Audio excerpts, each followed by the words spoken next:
You know, here on this show, we like to be fair and balanced. There's no two ways about it. Or should I say, I like to be fair and balanced. That's the reason why I think we've built up a good friendship. Seriously, you know, a good amount of chums on this channel because we say things as they are. Now, I don't know if you noticed this with the mainstream media. They're always lecturing you, aren't they, about green, you know, don't travel, don't do this, you know, unless, of course, it suits them. You see, right now here in the United Kingdom, it's conference season, political party conference season. And up in Manchester, there are the Conservative Party, greats or whatever you want to call them, gathering for their conference this week. Now, you would have thought it would be quite simple, particularly with mainstream channels like Sky News and Good Morning Britain, to simply keep their presenters at home.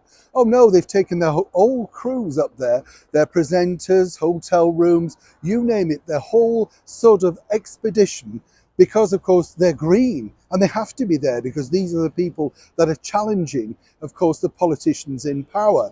Take Kay Burley, for instance, you know, her little watch TV breakfast show really does not even rate on the Richter scale, yet apparently held up in, say, great high esteem of interviewing people like the Home Secretary, Suella Braverman. But this particular story really focuses on someone who earns £1 million a year as the head, the host of Good Morning Britain. She got rid of Piers Morgan, got the money herself, and more importantly, of course, thinks that she's some kind of investigative journalist. You see, Susanna Reid decided to take to task the current British Prime Minister, Rishi Sunak. And what was interesting here was there was absolutely no story whatsoever. But like previously, Susanna, as I say, who earns £1 million a year, started to battle on all about, you know, food banks and how people are struggling. If you remember about a year and a bit ago now, she hoped that this particular interview with the then British Prime Minister Boris Johnson, in which she revealed that Elsie, who we've never ever seen again, despite repeated requests, even though Susanna apparently had developed a friendship with her by talking about her on camera. Well, we've never seen that. If you remember, Elsie was so poor, she had to tour buses just to keep warm. This time around, they found another person, Bill, who can't afford to pay virtually anything. Now, what's interesting is this is something that Susanna has tried before. And let me point out also that she hoped that particular interview was going to get her a BAFTA, a nominee, you know, an award. It didn't. People saw through it and realised it was tediously dull.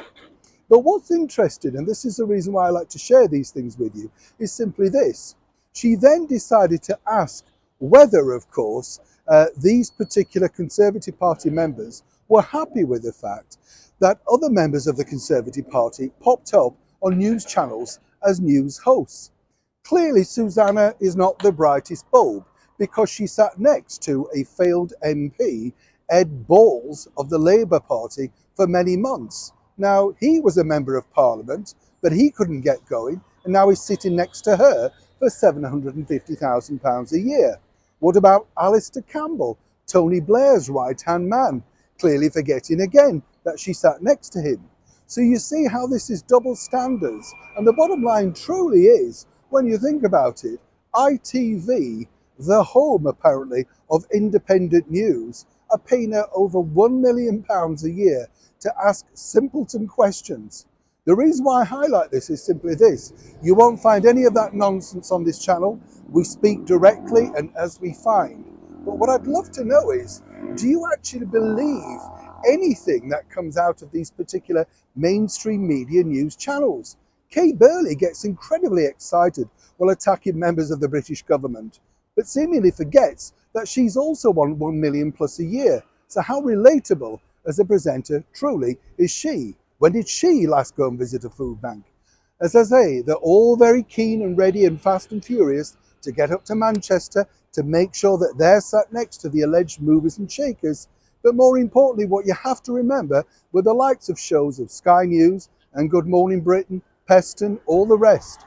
It truly is about one thing, them and them only. Neil Sean in the very heart of London.